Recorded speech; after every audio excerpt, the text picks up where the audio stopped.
We'll start the group chat now. So, hey guys, we're going to be talking about today, we're going to be talking about advertising, all kinds of different ways to advertise and just basically hype your business up as we come into 2020. Obviously, everybody wants to increase their sales and do all kinds of new and good stuff if possible, unless you're already doing everything, which is impossible because new marketing ideas come out every day. And that's what we're going to be talking about today is just some unique ways that I've advertised over the years and some marketing ideas that you guys can apply to your business now or next year, or just things that you can kind of ramp up to, or things that you can do that'll kind of give you a better social media presence with your business in the area. One of the first things that we're going to talk about today, though, is a little side hustle that Josh brought up. Josh, I just unmuted you. If you kind of want to tell everybody just kind of some things that you've been doing, and then some of the ideas. Hey, real quick, let me show you the best advertising right here. But yeah, so real quick, what I was explaining is I reached out last time I dropped off cases to my local Salvation Army, for the tax write-off. I asked them, hey, like, what are you guys doing with the ink cartridges and printers that get donated? And they're like, oh, we just either usually leave them in there, we throw them out. And I said, well, can I have them? And they said, yeah, sure, no problem. And I offered to buy them off them, and they're like, no, that's all right, you can just have them. So they took them. I told them, like, listen, you can either leave the printers there and I'll pop them out, or you can, set them aside for me. And they didn't. I got about 70 ink cartridges, and I was looking around. I haven't sold them yet, but I got a quote from one company. It was like $115 plus shipping. But I was looking on eBay, and there's a similar lot that sold for around $250. So people buy them, and they refill them and resell them. And so it turns out that's actually a pretty good side hustle. So, I wouldn't put a ton of extra effort into it. But if they're willing to set them aside for you, or even, just you're driving by, go and take a couple ink cartridges, they don't care. It's not, I'm not encouraging anyone to steal, but they don't care anyway. So it's not, they don't, as long as you ask, but it's not a bad side hustle, make a little bit of extra money for stuff that no one cares about. Sure. Yeah, I appreciate that, Josh. So like I was telling Josh earlier before we started the group chat and actually started recording, Josh was asking me, what kind of companies could he target to possibly get more of these ink cartridges? Now, I did a little research on this myself, and I do see online on eBay that you can sell HP empty ink cartridges, and you could sell like 20 of them for around $200, depending on which kinds they are and or more. There's a lot of different ones that have sold on eBay. Another thing would be ink cartridge toners because they're kind of expensive. Now, as far as which companies would you target for this kind of unique and kind of cool side hustle, the best thing about this, just from talking to Josh for a little bit here, would be, number one, you're getting ink cartridges for free, so you have absolutely no overhead into it, and you're offering a service to a business to get rid of something that they would otherwise have to recycle, or figure out that they can also get rid of them for free or sell them. Most big businesses probably don't care about their ink cartridges. So that being said, you're going to be getting free products, absolutely free, and whatever profit you make on them, you make on them. Now, my thought would be is to target a bigger company that has a lot of ink cartridges laying around or goes through a lot per month. What I would personally do if I was going to implement this side hustle is I would drop off a box at each business that I could secure with a logo on it that basically they could all throw their ink cartridges in each box at each location, and then at the end of the month or the end of the week or 2 weeks, however long the boxes took to fill up, I would go there and pick them up, almost like a recycling service for ink cartridges. So what I was telling Josh is real estate companies that go through lots of paperwork, or real estate management companies that print off leases, just things that are very, long and complicated. Another company that you guys could go to would be a law firm. Law firms print off hundreds of pages each week, probably thousands actually, depending on the size of the law firm. So those are two big companies that you could go to. Another company that you could probably go to is a company that leases equipment or leases cars. An automotive dealership, they probably go through tons of toner cartridges or ink cartridges. And there's car dealerships everywhere, and they'd probably be happy to just throw the ink cartridges in the little recycle boxes that you drop off with your logo on them. So kind of something interesting for you guys to think about if you guys are having a slower experience with phone flipping right now. It's always good to think about multiple streams of income in the same niche. So if you have an eBay business and you're flipping your phones on eBay or selling to direct buyers, why not start a side hustle, getting these ink cartridges and seeing if you can make some money on them? Just an idea. That being said, we're going to jump into the main topics of today's video. A lot of people want to know how to market, what to do with marketing, and what does it really mean? What are the basics of the marketing, and what do you do to actually make marketing work? Anybody can come out with a really cool ad, but if you don't have any presence behind it, or if you don't grab people's attention or have a following, it isn't going to do anything. Example, if somebody took my course and posted it on a brand new Facebook page, they might not get any sales at all or even any clicks because the person has no social media presence. And that's really important on Facebook with your guys' businesses. So that being said, let's jump right into this and we're going to talk about this. If you guys have any questions, type in the chat today, drop a comment, whatever, and we can talk about something. If you have questions today, we can definitely go over that, but we're going to be talking about marketing. So the number one biggest thing for me that has helped, besides obviously actually physically placing ads, is having a Google business profile. If you haven't done this yet, Google Business has become one of the most effective free marketing strategies available. So basically, obviously, this free listing allows your business to show up on Google Maps, the local section of Google search. Now, obviously, a lot of us are operating out of mobile offices, but the key is not to get foot traffic necessarily from this. It's to get brand awareness, have people aware that there is a company in the area, whether they come to your address or not. And you know, you might have some people come there confused, just show up, knock at your door and ask what you do, but it's totally worth the risk or the displeasure of this, because if you don't have your business on Google somewhere, nobody's going to be able to find you unless they're browsing through Facebook or Craigslist. You need to have a Google profile set up, and then you need to start running SEO traffic through a website. You need to get a website set up also to your Google business profile. But Google business is huge, and not to mention it's free. So you want to start showing up on maps and be in the nearby search engine for all the other businesses, especially if you have competition who also buy and resell phones. Another thing is content marketing. So the value of content marketing is too good to ignore, and basically content is king or queen. So if you're a guy or a girl. But for all businesses, the right content can increase your local business found online. So if you have a Google profile, you should be posting pictures or images on that profile that are related to your business. Same thing with Facebook. Really important is to keep your content all related to the same thing. Running a business is almost like running a social profile. Now I want to ask you guys a question here that all of you guys are in the group chat.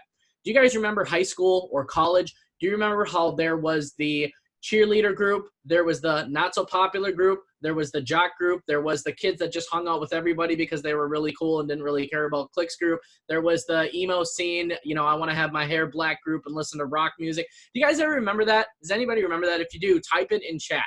You guys know what I'm talking about. I'm talking about cliques in high school, college, and it even happens in the workplace today. If you guys can relate to this, give me a thumbs up or give me a comment in chat. And why this is important is basically your business is almost like a clique in high school. Okay, if you want to be a cheerleader, you're not going to advertise on your Facebook page. You're not going to post guns up and, you know, this and that and military stuff. Completely different related industry. Now, if you wanted to be a arms dealer or have an arms catalog or a website and you want to talk about ammunition, all that, great. You wouldn't be posting cheerleaders on that website. You wouldn't be talking about cheer stuff, cheer equipment, cheer routine. You need to keep all of your stuff on your Facebook, including your personal Facebook, relatable to your business if you want to be successful in this business. If you look at my Facebook online, I've sold, you know, 6 figures worth of consulting courses and then also done 6 figures on the eBay business. And if you look at my Facebook, all of my content is strictly related to you guys, the phone flipping industry, or consulting and helping people build businesses. Rarely ever do I post my personal life on there. Rarely ever do I rant about politics. In fact, I don't think I've ever done that on my business Facebook that I have all of you on and all my students on. But you basically need to cater your content to your ideal customers or the customer that you want. So this content is extremely important. If you guys are on Facebook and you have, let's just say, personal friends. Like I have friends on a personal Facebook of mine where this one Facebook friend of mine, he's kind of got this clique that they all like his content, but his content's like all memes. Like he'll post these random memes and he'll get like 50 to 100 likes on them. That's his Facebook group. That's his clientele or his friends or his kind of group. Where my group on my business Facebook is mostly oriented to goals, money, success, wealth, health, and they're trying to move forward in their business. They don't really want shenanigans. If I posted a meme on my Facebook page right now, I bet you it would probably get 10 to 15 likes at max. Now, when I post an inspirational post, put some thought into the post, and a nice picture that relates to success, wealth, health, it gets tons of likes. You know, all my posts, you know, usually get 30 to 100 likes. They get a lot of comments, real estate stuff. So you have to cater to what you're trying to project to your customers. You have to basically keep you have to determine the fine line between what caters to your customers and what doesn't, and don't mess that up. And basically, if you repeatedly do that, if you do it over and over and over again, eventually you will build what's called a brand. And when you have that brand behind you, you can pretty much sell anything that's related to what you've been promoting.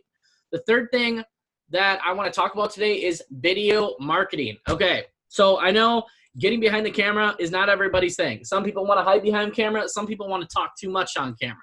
Sometimes, obviously, I'm here to give advice, help people, coach people, mentor people, but sometimes it can be nervous talking to a camera, even if you've done it hundreds of times like I have.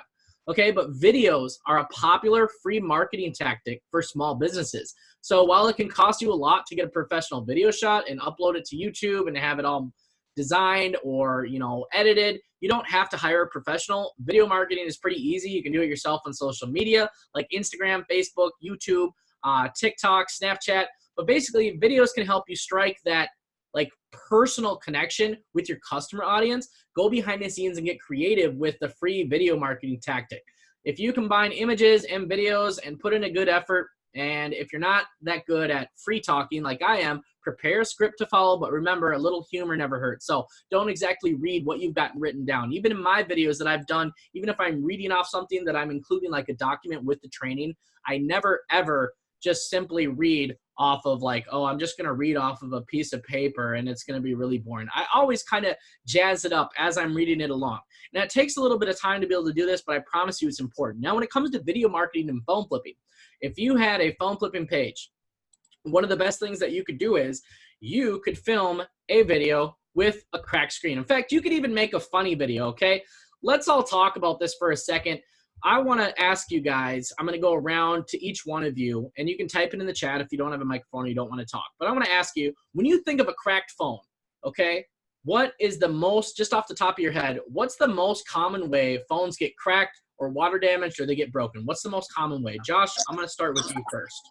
Okay, so I would say the most common thing is, I'm thinking about customers that I like to target, really high drops. You'd be surprised how many people drop phones crazy ways. Now, I target that because there's a lot of contractors and pipeliners in my area.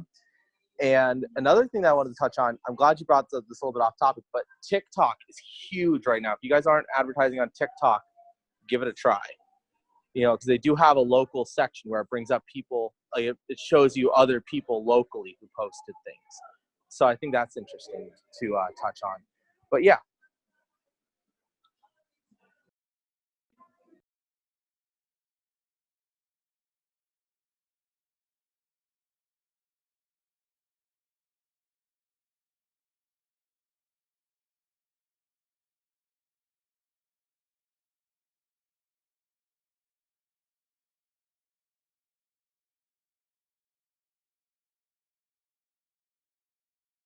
I can't. Did you say something, Luke? I see your mouth moving, but you're muted. Oh, hey there. Sorry about that, guys. Yeah, I actually muted it while Josh was talking. What I was saying is the number one thing is people dropping their phones. That's kind of what comes to mind too, but that's one on our list. What do you think, Gunnar, when people break their phones, whether it's denting it, cracking the screen, water damage? What do you guys think? Kind of what Josh said. I see a lot of people who work in hands-on industries like construction or mechanics even. They normally beat up their phones quite a bit. That and, people dropping them is, work related. For sure. Awesome. Okay. Yeah. Another cool thing about those kinds of customers, especially like the contractors and the pipeliners, the two biggest ones that I deal with, they all come to you multiple times, especially if you're doing repairs. They all come to you 4 or 5 times a year, and they all send their buddies who break their phones 4 or 5 times a year. If I stopped putting any ads up at all, I could probably make ends meet just working for these contractors and pipeliners and all the repeat business I've built with them. Definitely. Contractors are a big one in this business. Will, what's your idea when it comes to somebody breaking their phone? What are they doing? Are they dropping it in a toilet, dropping it in the sink? Are they dropping it off a, 10-foot high wall? What's going on? A lot of times it's just dropping it. Okay. And then another thing that I've seen is when people have it in their pocket and they get hit or they move weird or just something like that. I've seen a lot of phones crack like that as well. Sure. Okay. So guys, why I asked you these questions is I wanted to see what you guys all thought, see if you guys were all kind of on the same page. So we're kind of all on the same page. The most common reason of a phone getting cracked is because somebody doesn't have a case on it. Somebody dropped their phone. So picture this. All right. So you guys are all doing these typical advertisements on your Facebook pages, Craigslist, wherever, whatever. Think of this advertisement that I'm going to pitch at you really quick. And I'm going to tell you, to do this advertisement, it probably costs you $20, okay? And maybe you got somebody that'll just help you do it for free. But think of it like this. Go somewhere, find a construction site, okay? Either find a construction site that's kind of idle. Like over here, sometimes they'll put up road construction stuff or whatever, and it will be after hours. Nobody's working there. You could find a place like that, or you could find a place that they're remodeling, or you could even find a place that there isn't any construction stuff, but find like a wall or a bridge or something that you could walk on and have somebody else film you and drop the phone, okay? This would literally take probably 30 minutes of your time if you did it right. You know, maybe you want to refilm it a few times, but call a friend of yours, buy him an orange construction shirt from Walmart, buy him a hard hat, okay? Have them wear like cargo pants, and if they've got a pair of boots, awesome. If not, whatever. You can always film up so you don't see their feet. But basically, have them or have you film, whoever wants to wear the clothes, have them film a short little video commercial. Basically, how I would pitch it is I would start out walking, and I would basically just film the guy walking with his phone, a construction worker with no case on. And all of a sudden, he bumps into the bridge, boom, and his phone flips out of his hand, and there it tumbles, and try and get that phone tumbling in the video. Okay, you could throw some music in it real quick. You could put in some funny captions. But basically, I would say, has this ever happened to you? If you're a construction worker, a pipeline worker, if you are a landlord, or if you're just an average person that you've dropped your phone, we can offer you cash today for just something short, simple, but something that in the video marketing, that when the person sees it, they will emotionally relate to it. Okay, it's kind of like if you've ever watched a movie growing up, and I don't know, maybe you're watching a romantic movie, or you're watching a movie where the main character dies. Okay, and I think all of us have lost somebody that's very important in their life. The only reason why we get sad when we see the main character die or pass away in a movie series or on a movie is because most of us have either had somebody we love or somebody we care about pass away in our lives, or we've been afflicted by it, even if it's not directly. Like, let's say your friend of a friend's person has passed away and you went to the funeral with them. People will emotionally relate to things via video marketing if they have personally gone through it or have gone through it in a third-person way or been like a third party to something. So if you guys do this short video marketing ad where somebody's just basically walking, you know, they've got no intention to break their phone, they got a good grip on it, they're walking, and all of a sudden they bump into somebody, they bump into something else. Another video marketing ad would be kind of cool is if you had two people walking into each other with phones and they both bump into each other because everybody's texting. That video, what I would do with that is I would basically do a voiceover for it and say, hey, everybody texts and walks, but you don't have to go without a phone because we can offer you cash today and get you in a brand new phone today. That'd just be something to kind of get your brand some awareness, kind of make some humor out of it, entertain people, don't bore people to death. So just kind of something to think about. There's two ads right there that you could do for video marketing, just short, simple, and kind of funny ads that get right to the point that, hey, everybody breaks their phone. It's happened to just about everyone, but you don't have to go without one. We offer cash for phones, highest prices paid. Bring them in today. We'll give you cash for your phone and get you into a new one. Something like that. Okay, and that could be a way too where you could offer them money for their phone and you could possibly sell them one of the ones that you have sitting around if it's unlocked. Be careful of that. But anyways, we're going to jump to the next thing real quick because we're coming up on 30 minutes here and I want to bang through these. But that's one of the other things is video marketing, guys, just surrounding your brand. Okay? Hey, real quick before you drop that, I just wanted to say real quick, if you are going to drop a phone that's not cracked, iPhone 6 or 6S are the cheapest and easiest ones to fix. Don't go drop like a Galaxy S8 and kill the value of it. Do I look stupid? This is true. Or if you guys, yeah, exactly. I mean, common sense, guys, but if you are going to use a phone for your video ad, obviously you don't want to have a ton of money into it. What I would personally recommend is if you can find a couple water damaged phones that don't have any cracks but they're water damaged, perfect phone for the video ad. You could do something like that, or definitely use a late model phone. You don't want to have hundreds of dollars stuck into this ad just for dropping a phone. So another thing that's extremely important, and I know not a lot of people are doing this, but email newsletters, okay? Email marketing through newsletters and email blast remains actually one of the most reliable ways for achieving a strong return on your investment. So basically, customized and targeted email content should form the core of any email newsletter. So what you could do for your phone flipping business is on your Facebook page, you could have the button where it says email. You could collect emails that way. Or on your website, when people submit contact, the contact button should ask for their phone number, their address, their name, and their email. So you get a bunch of information from them, and you could either send them an email, which would be more effective, or you could send them a letter in the mail. But your email newsletters, basically, what I would do, depending on how crazy you want to get into it, you could do them every week. You could do them every 2 weeks, depends on how much time you got in your hands, or you could possibly outsource that on Fiverr. But email newsletters, kind of the same thing, just getting that brand awareness out there and sending people emails about your phone flipping business, getting your name out there.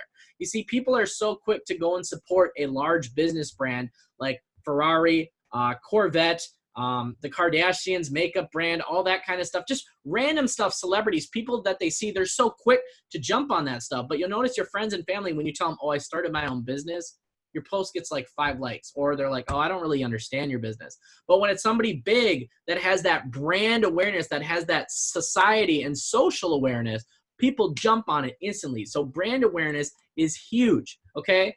It's huge. And know that also starting your own business, it's not for everybody. That's why when your friend, if any of you have friends on here from high school, like I do on my personal Facebook, they'll post, hey, I just got a job at a grocery store. And, you know, if I see it in my newsfeed, I'll like it. I'm happy for them.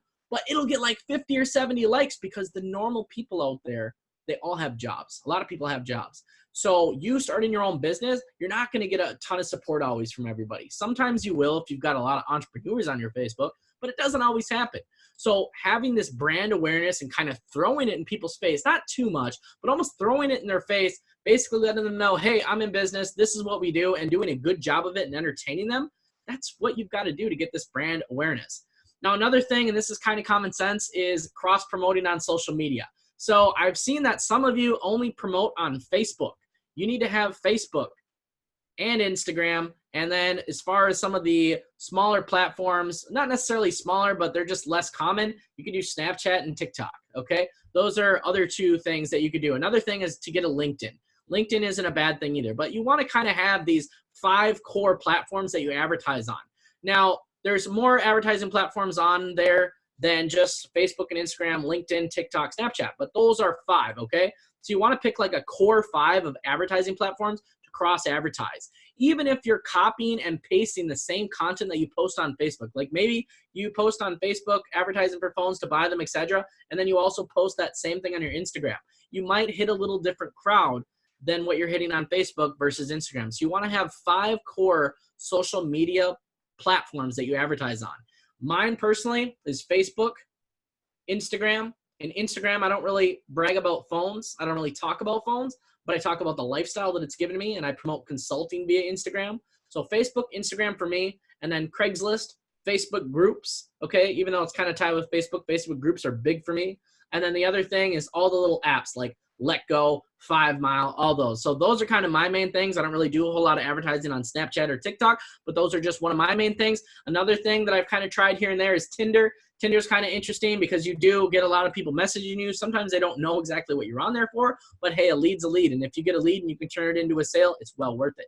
So another thing that you need to keep in mind is tagging people on social media, okay? If you've got people out there that constantly break their phones, tag them, okay? If you want to do a funny video ad, tag these people that you have done business with before, especially if they end up being your friends. Like a lot of the times when I'll buy a phone from someone, I'll tell them to add me on Snapchat, add me on Facebook. I want them to know what I'm doing, what I'm about, where I'm at, because I want them to know that I'm accessible. If they ever break their phone, they know that I'm just a phone call or a Snapchat away. Now, I don't give my Snapchat out to random people. It's only people that I've actually done business with. But I do this so that I can kind of establish rapport with the customers. So being involved with them, tagging them on social media, it's actually a good thing. Now, don't do it like repeatedly. If you're posting every day, you're just going to annoy the person. But maybe once a week or once every 2 weeks, if you come up with some kind of funny video ad, maybe drop a couple people in the comments. Maybe they'll share their video. But word of mouth is also one of the best ways to advertise. And that just kind of has to happen in its own originality. And it has to be natural. Like, you're not going to be able to force someone to share your video. But if you come up with something original and it's funny and it gets to the point and it promotes your business, you might get some shares on your video. And from there, sky's the limit. I've seen videos out there that really didn't deserve the shares that they got because they were kind of weird or odd or stupid. But hey, enough people found it funny or quirky, and boom, the thing's got over 100,000 shares. You never know where it can go, so that's important. Another thing that you can do is host a class or an event, okay? This is kind of something that's a little bit harder to pull off, but if you want to share your expertise in your area of business or demonstrate the features and benefits of your small business by hosting an in-person class, event, or presentation, that's a really good idea, okay? You can put up flyers, you can talk to your local city hall, you can talk to local businesses to promote this, but what you would do if you did have a physical location, okay, you could literally host a repair event showing them why they should go with you on repairing their phone. And what you could do is you could offer to do 3 free screen repairs for people that show up to this event, okay? So 3 people will win a free screen repair that have a cracked screen. And if you want, you could just target iPhone users. Just say iPhone users only. Sorry, Androids. Something kind of funny, humorous, something like that. And if you don't have a physical location, you could rent a location. Often churches will rent their halls for around $100 to $200, if that. So there's a lot of things that you can do, but just you need to get that brand awareness out there about your phone flipping business. And why this is so important is the fact that there are more and more people trying to flip phones every day, and it is those who have a brand, those who are really trying to be successful, those are the people that are going to make it in this industry. And last but not least, there are 2 big things that can help you have success with getting your brand out there. And that is connecting with influencers or bloggers, people on Instagram that have hundreds of thousands of followers, and basically sending them a message and seeing if they would give a shout out to your brand for like say $10 to $50. That can get you tons of followers on Instagram, and it can boost your account, and it's completely legitimate because you're not paying for a bot, you're paying for somebody who already has established followers to basically plug you. Kind of like when somebody comes up in the rap industry and you've never heard of them, but hey, it turns out they know Dr. Dre. That's what happens. They've got the talent, but somebody that's already established plugs them. So if you're good at fixing phones, or if you're good at buying and reselling them, and you're good at making offers, and you're good at sales, have somebody that's already bigger than you promote you for a small fee. It's worth the investment. Now, the other thing is hold social media contests, okay? So one of the biggest things to get promoted really fast, it does cost a little bit of money, is do free giveaways. Everybody loves free giveaways. Who doesn't love free cash, free stuff, free iPads, free iPhones? Everybody loves free. So what you do is you come out with something. Hey, here's what I would do like for my Facebook page. For the first 500 people that like my page, you got to like it and then share the page. I'm going to be giving away 1 free iPhone 8, okay? Something that's kind of middle of the range, like $300, but 500 free likes in your local area and 500 shares, that's a lot of shares and a lot of likes in your local area. So all you really got to do is buy 1 or 2 phones from that, or maybe fix 3 phones. Not sure exactly on, what kind of phones you'd have to fix to obtain that profit, probably newer ones, but you got to get 3 customers off of that. Now, if you got an iPhone 8 sitting around that's used or like new with the box, and you give that away for this, you're going to get a lot of customer engagement on that and a lot of local brand awareness. So keep all of these things in mind, guys, because they're all extremely important. Will says that he's got 1 question when we get a chance before we close out on tonight's group chat, because we are at 34 minutes. Will, what do you got for us? Yeah, so I was just wondering kind of what sort of pictures do you use for your ads? So I've seen people saying like put some phones and some money and like a sticky note that says we pay cash for phones or whatever. I've seen like people taking pictures and then typing on the picture, just sort of things like that. I'm wondering what your opinion is. Sure. Okay. Yeah, I'll show you actually one of my favorite ads that I recently put out not that long ago. Let me see here. I've actually kind of been leaning towards ads that are a little bit unrealistic. By unrealistic, I mean that are kind of almost cartoony, like using like clip art. So I'll just show you one of these ads here. Hold on 1 second. I just got to share my screen with you guys. And I'll show you this right here. Let's see here. Hold on 2 seconds. We'll get this going. Yeah. While he's doing that, I just want to touch on something real quick about the giveaways. Be careful, because I got burned this way myself. When you do giveaways, make sure that not only are you getting people to engage, but you need to draw them in and make them give you some kind of information. So what I did was like just ask them to post an email, well, not post it, but use a Google form to like submit their name, phone number, and email address. Because the problem you run into is you can do that and you might get a few customers, but if you end up giving away a $500 phone and you get 2 customers out of it, it's not worth it. But if you get 100 emails as well, out of them to a mailing list, you get even more profit out of it. For sure. Yeah, I mean, you can try stuff like that, but you're not going to get as much engagement. People are lazy, and that's just how it is on social media. Well, to be fair, though, the engagement you will get is worth more because you can retarget those customers. I'd rather have 10 customers that are willing to spend money than 100 that aren't. Right. Yeah, it's just basically building that trust up. So your Facebook page, if you have 500 likes versus somebody that's got 15 likes because they made everybody ask for the email. What I would do for something like that is if you're going to ask for an email, I would personally run something that's a little less expensive because you might not get as many people as you're hoping to get. Going back to what you said, Will, this is one of the ads that I've been running. It's pretty simple. It's got these little pictures of cash on it. It says, need cash, sell your iPhone. We pay cash for iPhones, new, used, locked, broken, any condition, iPhone 5S and newer. And then it's got my phone number down there, call or text 715-828-5373 anytime. And then also one of the tips that I gave with this post, this is from November 21st, was phone flipping tip of the day. Call your competition to see how well they can negotiate. If they are really good, then take some notes on it. And my assumption from this is not all great businesses come from originality. Some are merely duplicated and then do this to finesse yours. That's why when me and a couple other people came out with a course originally, and we were basically the original people that had phone flipping courses, you see all these other people out there trying to copy what we have already done because they think that they have their own ideas. Rather than partnering, they would rather go out and try and do their own thing by replicating something successful that somebody's already done.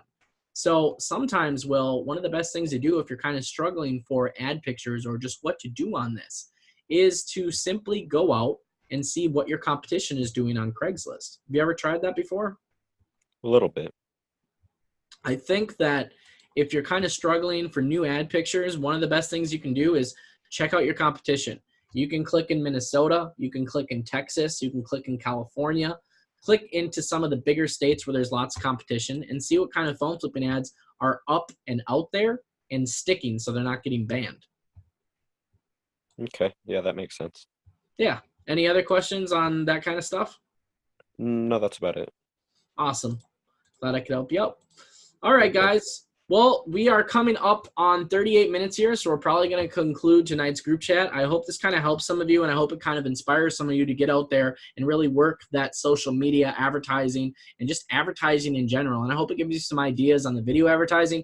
Don't be afraid to do videos, okay? Your customers don't care if you're a perfect 10 out of 10. They don't care how good you look on camera. Really, what's going to matter is, are you funny? Was it to the point? And do they get what you're trying to advertise to them? Do they get what you're trying to sell them on? That is really the only thing that matters. So that being said, guys, thank you all for showing up to the group chat tonight. Replay will be posted a little bit later tonight, and I will see all of you next Monday at 7 p.m. Central Time.